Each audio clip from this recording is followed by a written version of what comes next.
70평생 본 적 없는 만만치 않은 상대랍니다. 딱 들어가는데 어떻게 해야 될지 모르고 사람이 없으니까 물어볼 사람도 없고 심지어 자식들한테 묻기도 좀 못해요. 왜 그러냐면 아빠 그것도 몰라 이렇게 하면 끝이야. 어쩌다 마주치기라도 할 때면 진땀이 다 난다는데요.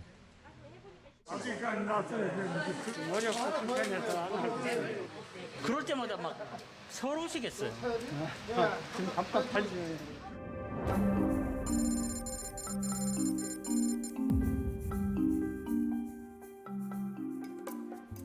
골머리를 앓게 한 주인공은 바로 무인 주문기. 요 몇 년 사이 인건비 절감 등의 이유로 무인 주문기를 사용하는 곳은 늘고 있습니다. 이제 어머님이 드시고 싶은 거 이제 눌러보는 거예요. 고기 완료 누르시고 갈비찜 이거 선택하셨네. 완료를 누르셔 어머니. 완료.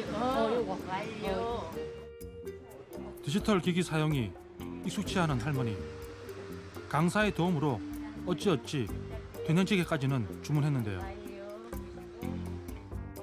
커피 같은 것도 드시려면 요 콘텐츠 눌러보세요. 요거요? 커피 그릇. 네. 아, 이런데 누르지 말고 요거부터. 요거 눌러보세요. 마지막 고비가 남았습니다. 결제금액이 뜰 거예요. 응. 총 금액이. 그러면 이제 어머님이 요거만 주문하실 거잖아요. 응. 여기 결제하기 눌러보세요. 아, 여기 누르지 말고 거기 결제하기. 그러면 이제 포장 주문해 가실 건가요? 매장에서 식사하실 건가요? 아, 드리겠어요. 포장 주문. 포장. 결국 결제까지 성공했습니다. 아, 이렇게 해보면 좀 알겠네. 이제 혼자서 좀 주문해 보실 자신감 좀 생기셨나요? 예. 식당 같은 데 가서 먹고 싶은 거, 네. 커피라든가 뭐 내가 먹고 싶은 거. 강의실에선 스마트폰 활용 수업이 한창입니다. 이렇게 보면 여기는 몇 초? 요 위에는 이거는 몇 초예요? 11분 25초. 좀 길게 볼래, 짧게 볼래 이렇게 정할 수도 있고요. 그 다음에 제목을 보면서 이것이 내한테 어느 쪽이 더 필요하겠네. 그리고 온라인 메신저로 동영상을 공유하는 법을 알려주고 있는 건데요. 간혹 돌아서면 잊어버리는 어르신들의 특성을 고려해 1대1 밀착 강의가 이루어지고 있습니다. 여기에서 다시 들어가 보셔요. 눌러 보셔요. 어디를요? 여기를 콕 누르시면 이거 애들 이거 네, 이렇게 콕 누르시면 되세요. 구간으로. 그래 기다리시면 공유. 예, 공유를 눌러보시고 그냥 카카오톡을 눌러보시고 예. 언어가 생차잖아요. 그래서 조금 어려운데 자꾸 그러니까 좀 어려운 점이 이해가 돼서 좋은 것 같아요. 자꾸 배워야 되겠어요. 한번 배워갖고는 안 되겠어요. 코로나19로 사회 전반에 언택트가 빠르게 자리 잡으며 이제 디지털 활용 능력은 생존을 위한 필수 능력이 되어버렸습니다. 하지만 그 이면엔 정보화에서 소외돼 불편을 겪는 일도 늘고 있는데요. 디지털 격차가 삶의 격차로 이어지지 않도록 지난해 디지털 역량 강화 사업이 시작된 이유입니다. 우리 노인네들이 정보 습득이라든지 정보 제공을 해주는 곳이 별로 없었어요. 몇 년 전만 해도. 그런데 디지털 배움터라든지 이런 교육 환경이 바뀌지다 보니까 좀 점차적으로 이제 많이 깨진다 그럴까요? 이런 그 도움이 많이 된다고 봅니다. 지난 9개월간 배움터를 거쳐간 수강생만 43만 명. 정혜윤 할아버지도 그중 한 명입니다. 네. 1차, 2차 당황. 아, 네. 모바일 전자 예방접종 증명서 확인에 이은 다음 단계는 복지관 입장을 위한 인증. 이번에도 막힘이 없습니다. 마지막은 QR코드를 기반으로 한 전자출입 명부 체크. 그렇지. 초월 체크인 같은 것도 이제 혼자서도 하시네요. 예, 복지관에서 다 배웠습니다. 올해 4월 디지털 배움터를 수강한 이후 정혜훈 할아버지는 디지털 전문가로 통합니다. 기존에 뭐 조금씩은 하실 줄 아셨던가요, 그러면? 예, 기존에 뭐 조금씩은 할 줄 알죠. 예, 문자 보내기, 뭐 이런 사진 촬영 이런 건 했는데 이 전문적으로 자세히 배운 거는 이 디지털 배움터에서 강의한 후부터 자세히 배웠어요. 카톡방에서 뭐 1대1 채팅 보내기, 단체방 만들어 보내기, 뭐 이런 걸 전부 다 배웠습니다. 지금은 메신저로 사진이나 위치 정보 등을 보내는 것부터 시작해 송금, 각종 티켓 예매 같이 디지털 세상을 살아가는 데 필요한 기술을 능숙하게 다루게 됐다는데요. 가족분들이라든지 주변 친구분들이 이렇게 능숙하게 하시는 거 보면 놀라실 것 같은데요. 그렇죠. 예, 사람들이 아이고 너 잘한다 그래요. 같은 반 최복수 할아버지와는 화상 통화도 합니다. 예. 안 하세요. 안 한대? 네. 그럼 다른 해야지. 배우면 된다, 하면 된다, 열심히 하면 된다죠. 불과 얼마 전까지만 해도 멀게 느껴졌던 변화. 곧 더 많은 어르신들이 디지털 포용의 온기를 누릴 날이 오겠죠. 1년 전 이맘때 대한민국은 앞으로의 100년을 설계하는 대전환 프로젝트와 마주했습니다. 원유질은 세계 대공황 시대에 미국 루즈벨트 대통령이 위기 극복을 위해서 채택했던 그런 이제 정책입니다. 한국판 유질은 선도 국가로 나가기 위한 국가 대전환 사업으로 추격형 경제에서 선도형 경제로, 탄소 의존 경제에서 저탄소 경제로, 불평등 사회에서 포용 사회로 대한민국을 근본적으로 바꾸겠다는 정부의 강력한 의지입니다. 한국판 유질은 대한민국의 미래가 달린 일입니다.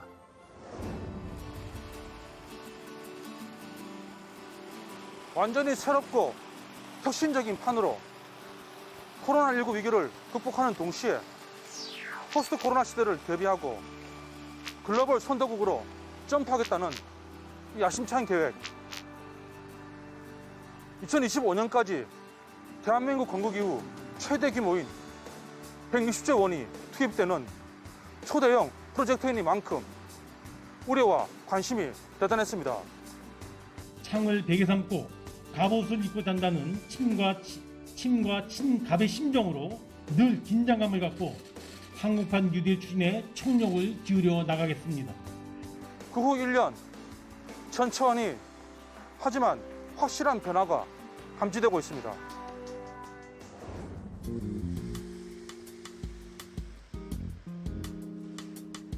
뚫어져라 컴퓨터 모니터에 집중한 직원들. 여느 회사와 달라 보이지 않는데요.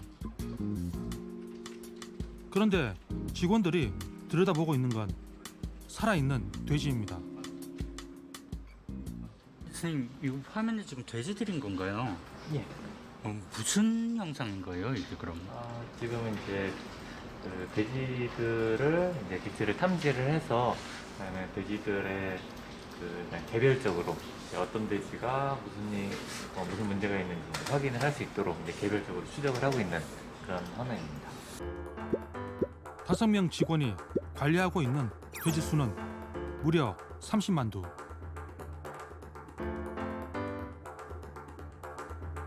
이런 일이 가능한 건 랜선을 타고 전해지는 각종 데이터 덕분인데요. 돼지들이 이렇게 뭐 박스 처리돼서 이렇게 나오고 그런데 이게 뭐 표시된 게 뭔지 좀 간단하게 좀 설명 좀 부탁드려도 될까요? 일단 기본적으로는 이제 박스는 이제 돼지가 어느 위치에 존재하고 있는지를 이제 보여주고 있고요. 그다음에 이제 각각의 이제 아이디를 부여를 해서 그 개별 돼지들에 대해서 이제 해당 아이디들, 그러니까 개별 관리를 이제 한다고 생각을 하시면 됩니다. 사실 생김새가 비슷한 돼지 각각을 구분해내는 건 상당히 고난이도 작업입니다. 때문에 자율주행 차량만큼이나 고도화된 인공지능 기술이 필요하다는데요. 돼지들이 막 아프거나 좀 그러면 서로 간에 모여 있다고 그러던데 그런 이상 행동 보이는 것도 이제 화면에서 이렇게 나타나는 건가요? 예, 그런 것도 이제 그 개별 돼지를 관리를 하게 되면은 물론 이제 그런 것도 분석이 가능하게 됩니다. 일일이 몸무게를 재는 수고스러움 없이 체중 정보도 수집 중입니다. 체중의 증체량에 변화가 있어서 특히 한 개 돼지가 체중이 늘어나지 않는다던가 그런 상황이 발생하면은 이제 농장주에게 알려줄 수 있도록 그런 것을 이제 하고 있습니다. 따로 사람이 24시간 붙어가지고 밀착막 할 필요도 없네요. 예, 그렇습니다. 바이오 테크팀에서 맡고 있는 건 좀 더 내밀한 데이터입니다.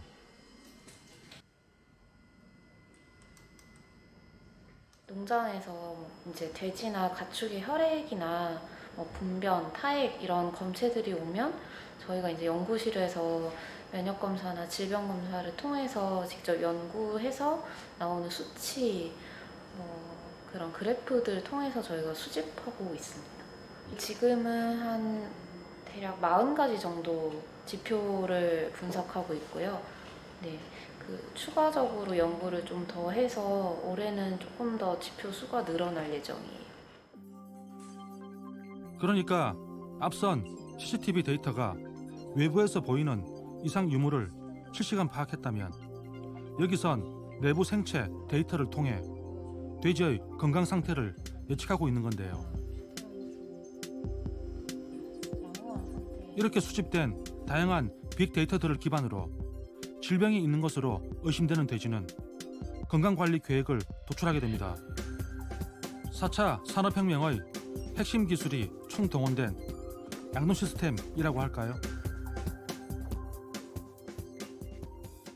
이제 주기적으로 혈액을 뽑아서 질병이 걸렸으면 치료하지만 질병이 걸리지 않았더라도 면역 상태에 따라서 어떻게 보면 적절한 관리 방안을 도출하게 되고요. 그다음에 카메라를 설치해서 사람이 맨날 들어가서 확인해야 되는 것들을 카메라 한 대로 다 모니터링을 할 수가 있게 되고, 그다음에 얘네들이 카메라 고정이 돼 있다 보니까 일정하게 매일매일의 그 데이터들을 축적을 해서 저번 주, 한 달, 그다음 1년 동안의 데이터를 계속해서 모니터링 할 수 있다는 점에서 농장의 어떤 히스토리, 그다음에 어떤 그 기록들이 쌓인다는 점에서 매우 의미가 있습니다.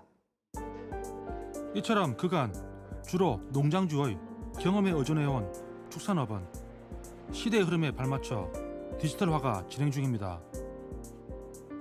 사실 축산업은 그동안에 디지털이 되게 소외받았던 산업 중에 하나라고 저희는 생각을 합니다. 근데 어떻게 코로나가 이제 발생한 이후에 지금 전 세계에서 농장을 비대면으로 관리해야 되는 수요가 굉장히 많이 늘고 있습니다. 그래서 어떻게 보면 저희는 운 좋게도 타이밍도 잘 맞았다라고 생각을 하는데, 스마트 해지는 축산 방식에 농가들도 대만족. 이전보다 체계적인 사육과 관리가 가능해지며 오약품 비용이 낮아지고 생산성은 올라가서입니다. 저희 전문가팀이 방문을 해서 농장의 문제점이 무엇인지를 확인하고 이 문제점들을 극복하기 위한 솔루션을 제공하고요. 농장에서 사람이 하는 일을 일부분을 CCTV 및 센서가 대신해 줌으로써 농장에서 일하시는 분들의 어떤 삶의 질도 올라가고요. 인력을 보다 효율적으로 활용할 수 있기 때문에 농장의 수익성도 올라가게 되어 있고요. 축산 분야처럼 기존엔 ICT와 무관했지만 디지털 전환을 시작한 분야는 1년 전에 비해 크게 늘었습니다. 국내 데이터 산업의 외연도 넓어지고 규모도 커졌는데 이 말을 다르게 풀이하면 산업 곳곳에 DNA가 스며들고 있다는 얘기입니다. 디지털화가 거센 건 의료 부분도 마찬가지입니다. 저는 서울병원 의학전학센터에서 일하고 있는 이범희 교수라고 합니다. 국내 회계유전 질병 분야의 대표적인 연구자인 이범희 교수. 요즘 달라진 진로 현장을 부쩍 실감하고 있다는데요. 그렇죠. 제가 직접 체감을 할 정도로 많이 발전했죠. 유전 질환은 지금 사람에게 알려진 유전 질환은 한 7천여 개 정도 되는데 매년 그것도 늘고 있고 질환이 너무 많아지다 보니까 진단할 수 있는 그런 속도도 굉장히 빨라졌고 진단율도 많이 올라갔죠. 지난해 소아 희귀질환 아동을 진단하며 그런 생각은 더 굳어졌습니다.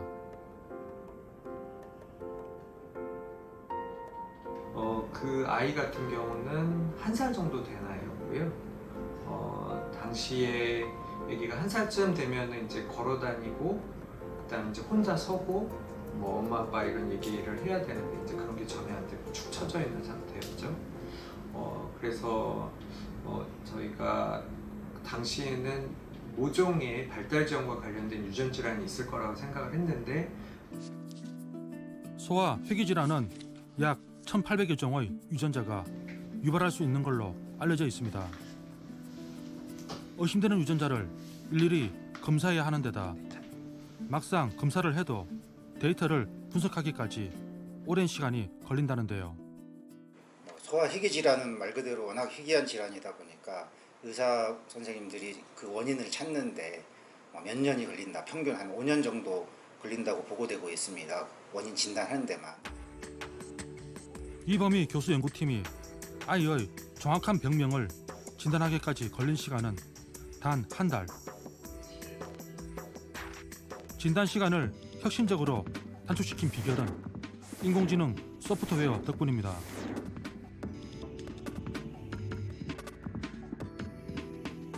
쉽게 생각해 의료진이 더 신속한 진단을 내릴 수 있게 돕는 인공지능 도움이 좀 될까요?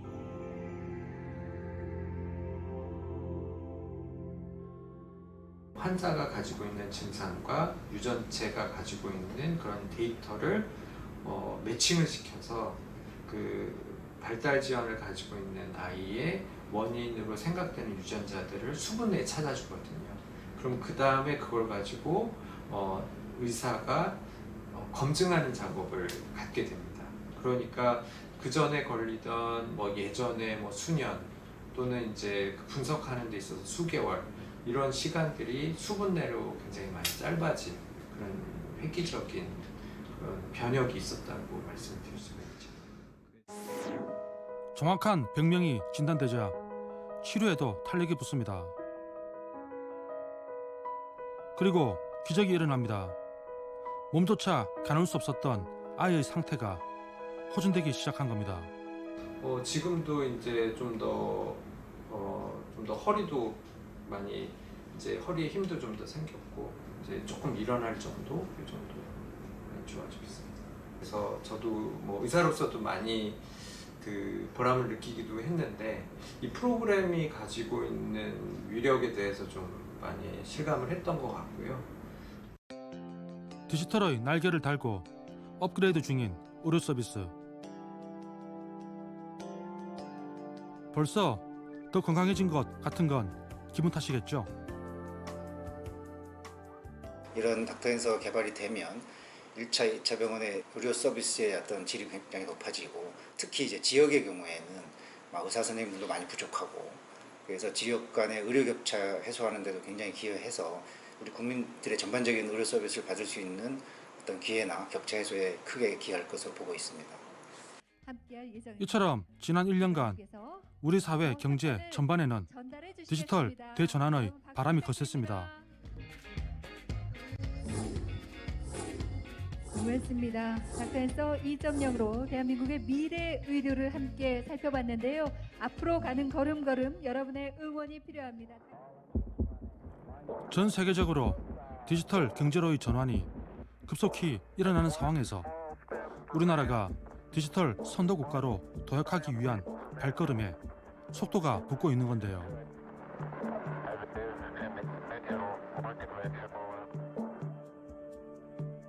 그리고 이러한 변화의 1등 공신은 디지털 뉴딜의 핵심격인 데이터 댐입니다.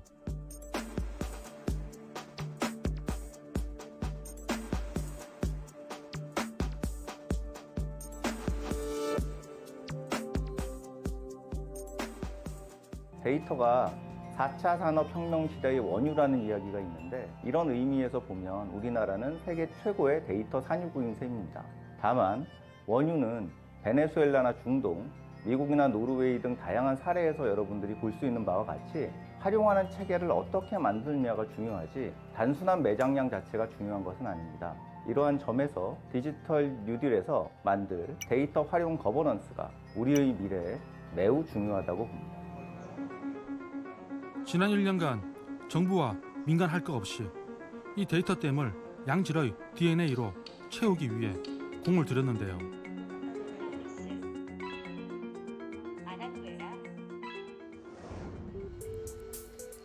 시장의 반응은 호의적입니다. IT 개발자 김태홍 씨의 이야기를 들어보겠습니다.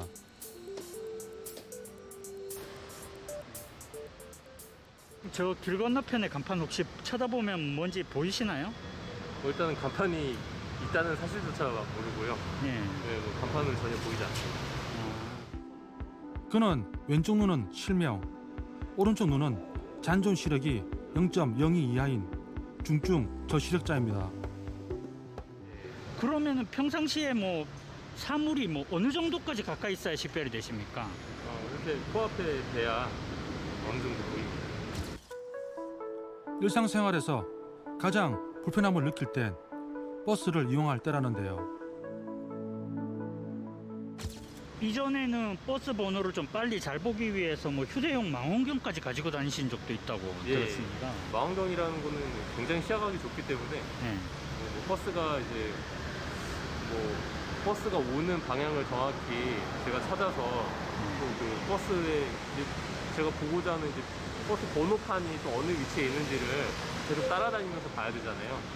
그게 상당히 어렵기 때문에 별로 이렇게 효용성이 좋은 방법은 아닙니다. 불편했던 경험은 저시력인을 위한 확대 솔루션 개발로 이어졌습니다. 멀리서 다가오는 버스를 앱으로 찍자 번호판을 인식해 화면과 음성으로 그 결과를 알려줍니다.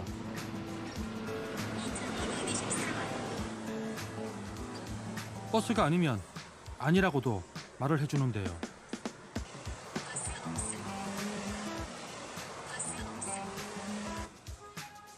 이 모든 과정은 인공지능을 통해 이루어집니다. 개발 초기에는 인공지능을 학습시키기 위해서 수많은 버스 번호 데이터가 상당히 많이 필요했다고 들었어요. 버스를 정확하게 비칠 수 없는 이제 그 한계를 극복하기 위해서는 이제 다양한 각도에 그리고 또 다양한 촬영 환경에서의 그 버스 번호를 다양하게 인식을 해서 전면에서 찍든 측면에서 찍든 후면에서 찍든 뭐 좀 작게 찍든 좀 더 가깝게 찍든 이 모든 이제 데이터들이 다 모여야 저시력인이 이제 그냥 대충 이제 버스가 대충 오는 거 찍어도 번호를 제대로 인식해줄 수 있는 그러한 사용 환경이 만들어지게 됩니다. 문제는 AI를 학습시킬 대량의 데이터를 확보하기 위해선 엄청난 시간과 인력이 투입돼야 한다는 것. 동아줄이 된 건 데이터댐 사업이었습니다. 인공지능 이제 데이터의 수요 기업으로 저희가 선정이 된 거고 이 기술을 공급한 업체는 이제 라이라고 AI 전문 솔루션 기업에서 실제적으로 이 버스 모든 데이터들을 수집하고 학습해서 저희에게 제공을 해주게 된 거죠. 만약에 근데 돌이켜 생각해보면 바우처 사업이 없었다든지 그렇게 서비스를 제공해준 기업이 없었다면 일반적인 기업이 스스로 다 해결하기엔 상당히 힘들죠, 이게. 그럼요. 저희 같은 작은 기업은 엄두조차 내기 힘든 현실입니다.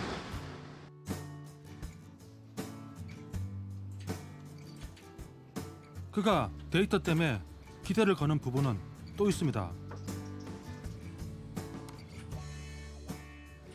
여기는 그럼 어떤 사이트인 건가요? 여기는 AI 허브라는 사이트인데요. 국가에서 이제 AI 데이터를 공개해서 이거를 사용할 수 있도록 정리되어 있는 사이트입니다. 지난달 AI 허브 사이트를 통해 개방된 인공지능 학습용 데이터는 170종 4억 8천만 건입니다. 대부분 산업 파급 효과가 크고 민간에서 대규모로 구축하기 어려운 것들로 그간 해외 오픈 데이터에 오존할 수밖에 없었던 기업들에겐 긍정적인 반응이 쏟아지고 있습니다.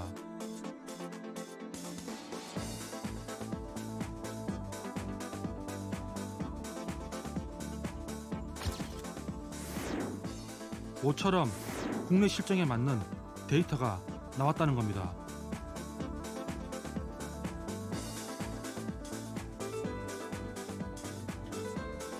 김태용 씨가 이 중 관심을 갖는 건 초해상화 이미지 데이터입니다.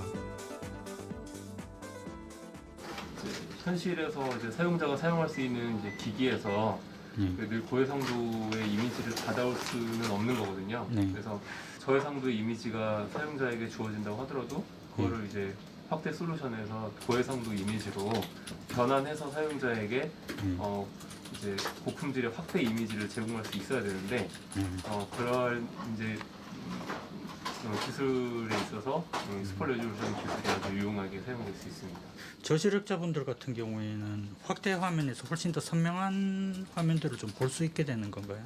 네, 기대하고 있습니다. 점차 속도를 내는 데이터댐 구축이 더 다양한 인공지능 서비스로 이어질지 관심을 갖고 지켜볼 일입니다.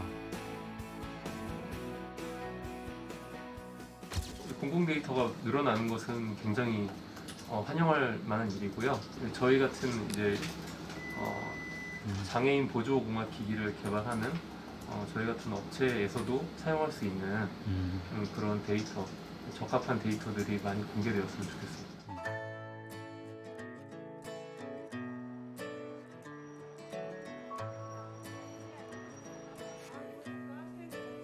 장을 보러 온 최수환 씨. 이것저것 살만한 물건을 둘러봅니다. 점장님 저 오늘 이거 사러 왔어요. 아 네네네. 용기 갖고 될까요? 네 용기 갖고 왔어요. 용기 먼저 저희 영점 처리해놓고 시작할게요. 하나는 주방 배제임, 하나는 이해 활성이. 예, 알겠습니다. 주문을 받은 점장님이 용기를 들고 기계 앞에 서는데요. 수환 씨가 가져온 용기에 내용물을 담습니다.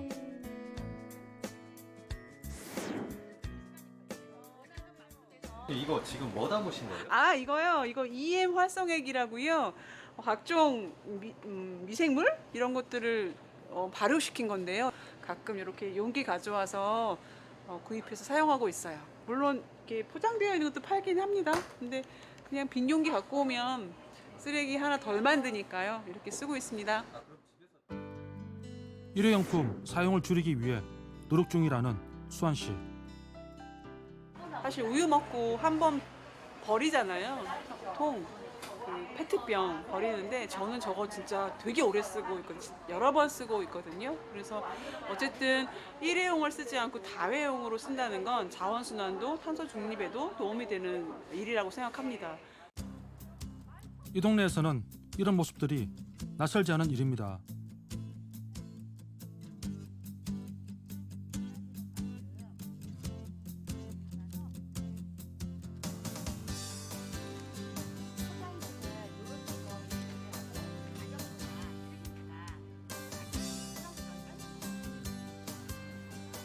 주민들 대부분이 수환 씨처럼 친환경 생활을 실천 중이라는데요.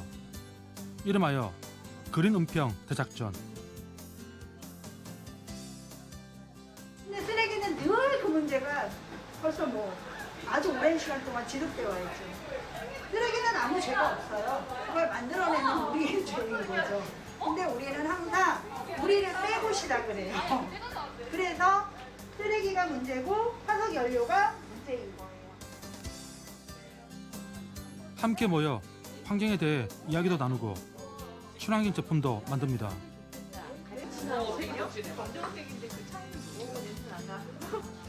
한 300씩 넣어보죠.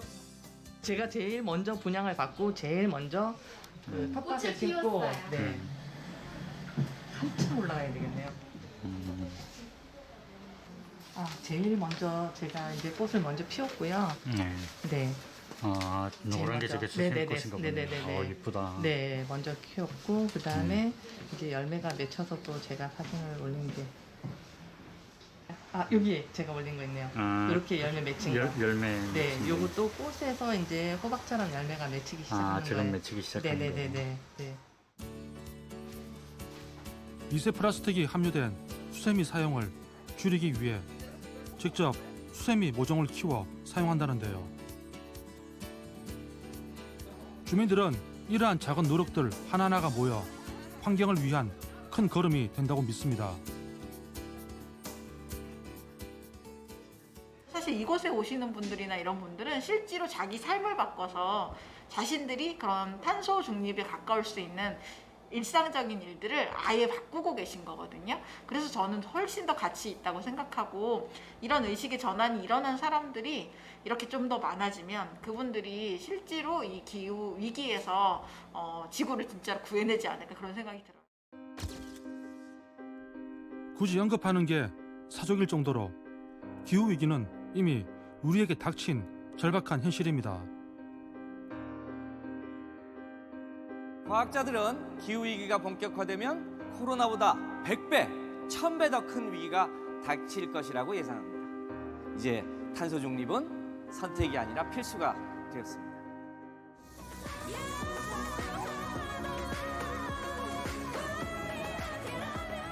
이에 세계 주요국들은 저탄소 사회로의 전환에 힘을 모으고 있는데요.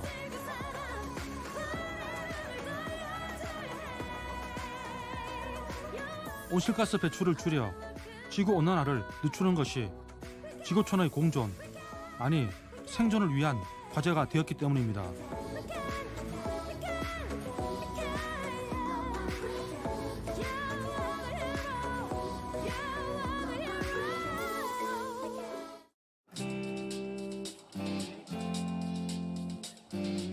세계적인 흐름에 발맞춰 지난해 닻을 올린 그린 뉴딜은 지금의 탄소 의존 경제에서 저탄소 친환경 경제로 개편하고 2050년 탄소 중립 사회로 가기 위한 예정입니다. 보시는 바와 같이 1년 쯤 어느 정도 성과도 있었습니다. 그런데 여기서 중요한 것은 저탄소 사회로의 전환이 새로운 서비스와 일자리를 만들어내는 기회가 되고 있습니다.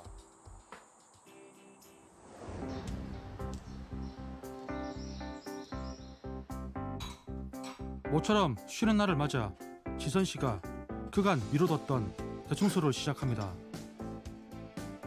이것저것을 쓸고 닦던 지선 씨. 집 한 구석을 차지하고 있는 파티션을 무슨 일이 있어도 오늘은 꼭 버리려고 한다는데요.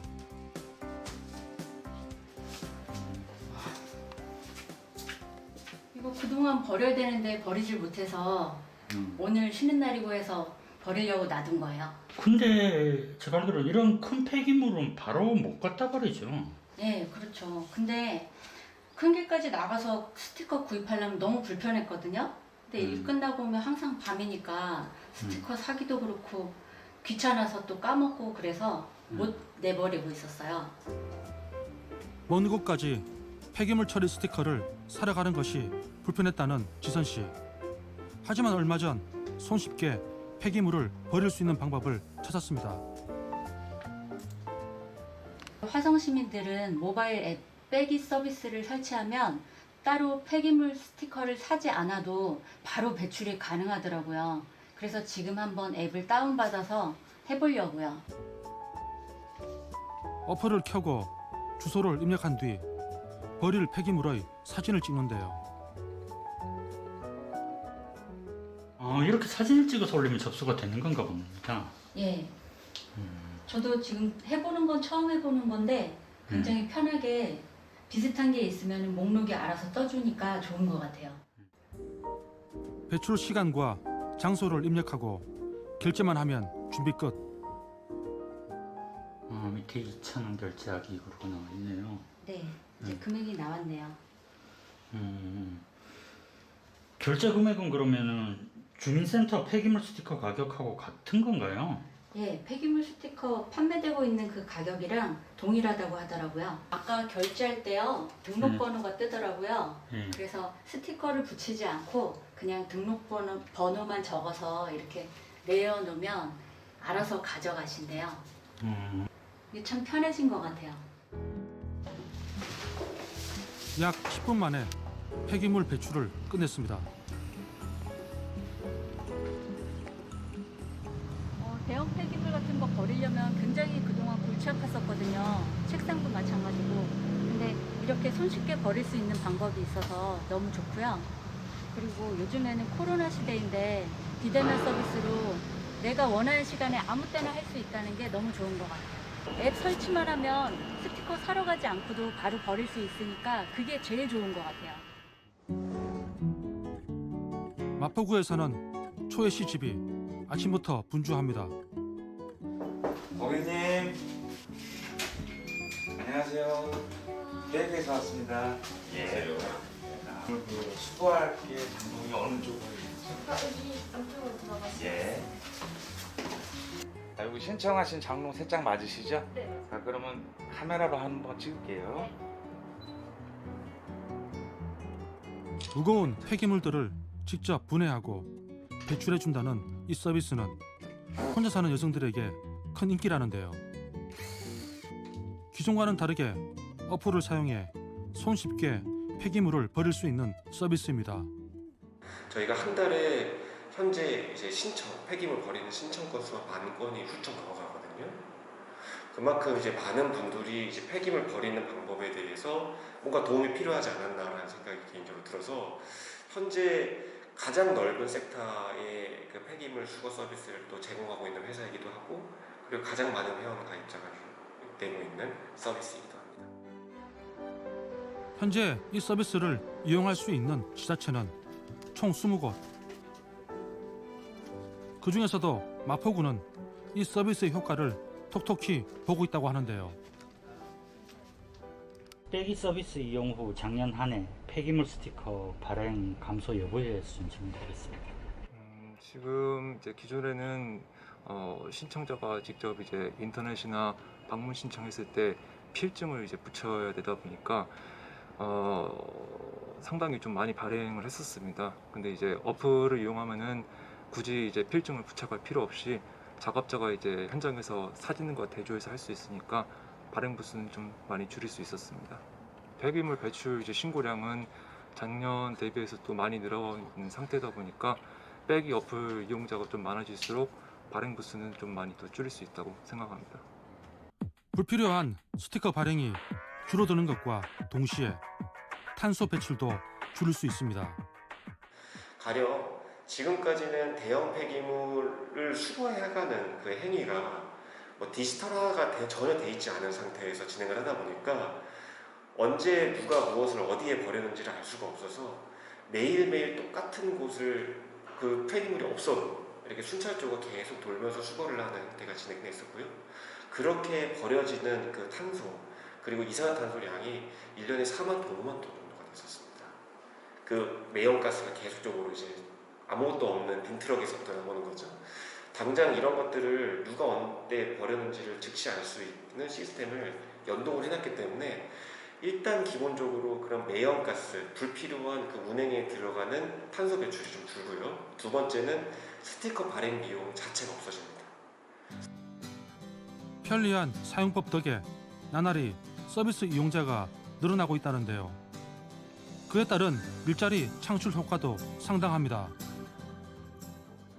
단순히 탄소 배출뿐만 아니라 저희가 일자리 창출 효과도 상당한데요. 지자체와 또 협업을 통해서 그런 좀 시니어분들, 능력 있는 시니어분들을 직접 고용하는, 저희가 채용하는 일자리 창출 프로젝트도 동시에 진행 중에 있습니다.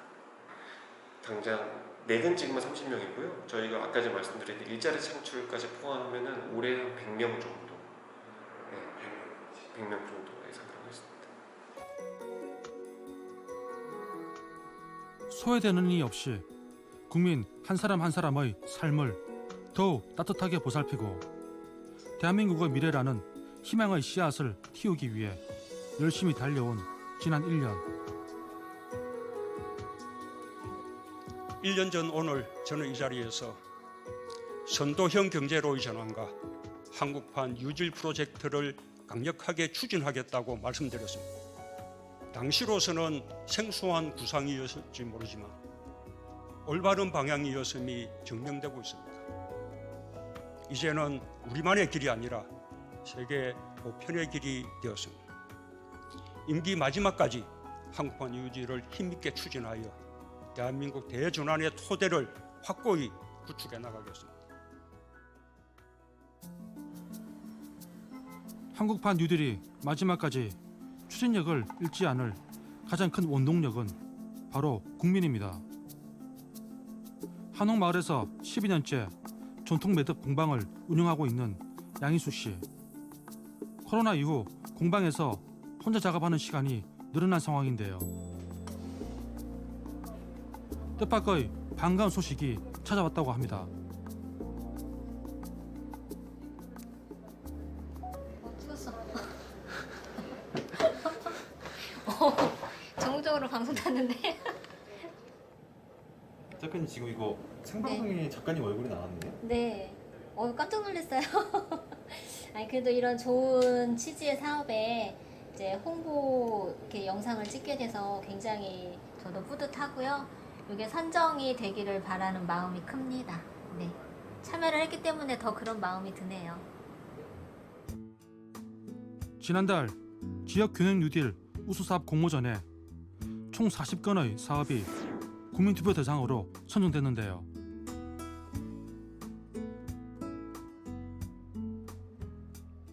그녀는 국민투표 대상으로 선정된 전주시 지역균형 뉴딜 사업 홍보 영상에 출연하게 되면서 대국민 투표에 참여하게 됐다고 합니다.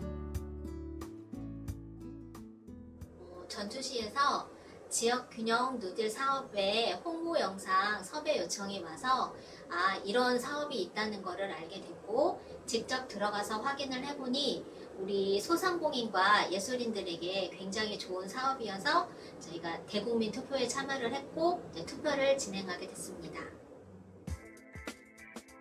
국민투표는 총 40건의 사업 중 6개를 선택해야 했는데요. 그녀의 관심을 가장 끌었던 건 전주 디지털 생생 라이브 컬처 투어 플랫폼 사업이었다고 합니다. 이 사업은 소상공인과 예술인들을 대상으로 판매와 공연, 전시를 위한 플랫폼 서비스를 지원하겠다는 건데요. 코로나로 이제 이 어려운 시기에 소상공인들이나 아니면 예술인들은 이게 지금 대면 수업이라던가 아니면은 이렇게 오프라인 매장에서의 판매가 굉장히 어려운 시기잖아요. 근데 이 지역균형 누딜 사업, 그다음에 이거 컬처 플랫폼 디지털 사업이 비대면 라이브 커머스 진행, 아니면 비대면 판매, 온라인 플랫폼을 형성을 해주잖아요. 그래서 지금 코로나 시기에 어려움을 겪고 있는 소상공인들과 예술인들에게 어떻게 보면 하나의 희망이 될 수 있는 그런 사업 같아요. 코로나 이후 소상공인들에게 비대면 판로 개척은 이젠 선택이 아닌 필수가 된 만큼 그녀는 주변 지인들에게 전주시 지역균형 뉴딜 사업 투표를 적극 추천했다고 합니다. 전주시 지역균형 뉴딜 사업에 대해서는 어떻게 알게 되신 거예요? 네, 저희가 수공예 프로들이라는 그 카톡 단톡방을 운영하고 있어요. 거기에 이제 또 양 작가님이 올려주셔서 알게 되었습니다. 소식을 올려주셔서. 작가님께서는 네. 전주에서 활발하게 활동하고 있는 작가님들끼리 서로 이렇게 협업을 하고 정보 공유를 위한 톡방이 또 좀 움직이고 있거든요. 그래서 전주시한테 이렇게 좋은 기회가 있으니 설문에 응해주면 좋겠다 해서 저희가 투표를 하게 됐죠. 이 사업에 관심을 갖고 투표에 참여한 이유는 다들 비슷했습니다. 아날로그에서 디지털로 가고 있는데 수공예 작가들 그러면 왠지 디지털하고 멀 것 같지 않아요? 그러니까 그걸 연결해주는 그런 것이 있으면 정말 좋겠습니다. 또 디지털에 또 전문가가 오시면 그분들하고 소통을 해서 더 나은 작업의 길을 조금 보일 수 있는 길이라면 이제 수공예 작업하시는 분들이 집중도가 더 커져서 좋은 작품이 나오지 않을까.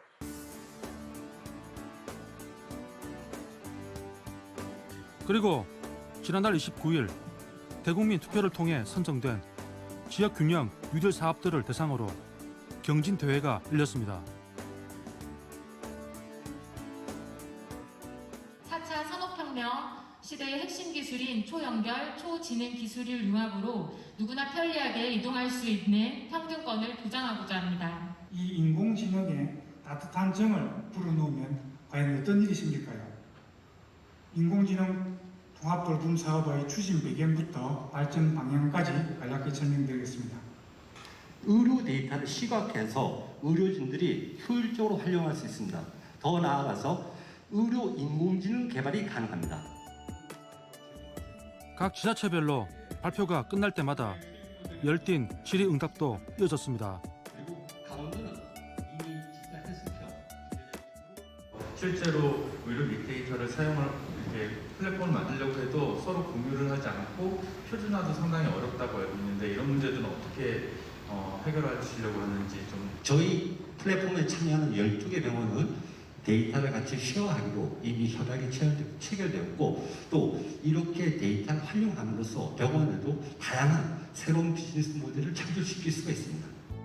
지역균형 뉴딜 우수사업 경진대회 심사는 현장에 참석한 전문가뿐 아니라 일반인들로 구성된 온라인 청중심사단 평가도 결과에 반영되는데요. 이는 국민들의 적극적인 관심과 참여가 무엇보다 중요하기 때문입니다. 다소 생소하고 어려운 사업인 것임에도 그 수준 높은 관심과 적극적인 지원을 해주신 국민 여러분께 이 자리를 빌려 감사의 말씀을 드립니다. 국민의 안전과 나라의 재산을 보호하는 그런 귀한 사업이 될 수 있도록 꼭 빨리 이 사업을 완료하도록 하겠습니다. 지금보다 많은 국민들이 한국판 뉴딜에 참여하고 관심을 갖는다면 새로운 정책 발굴은 물론 다양한 정책들도 추진력을 얻게 되는데요. 이를 통한 혁신적인 성과를 지속적으로 확산시키는 데에도 큰 힘이 될 것으로 기대가 됩니다.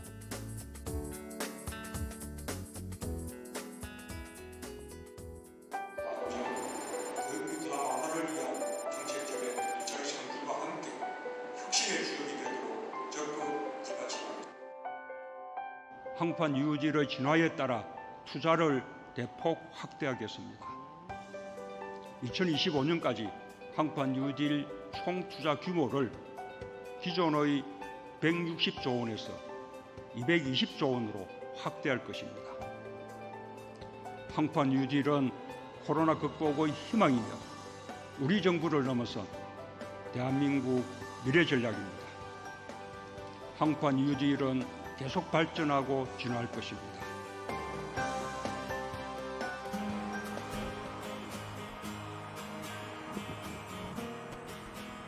국민들이 체감하는 삶을 바꾸고 한계에 다다른 산업 구조를 변화시키고 급변하는 글로벌 흐름 속에서 위기를 기회로 바꾸기 위해 동분서주했던 지난 1년 고생 많으셨고 앞으로도 지금처럼 열심히 뛰어주기를 부탁드립니다. 미래는 누구에게나 불확실하지만 준비된 자에게는 늘 열려 있으니 말입니다.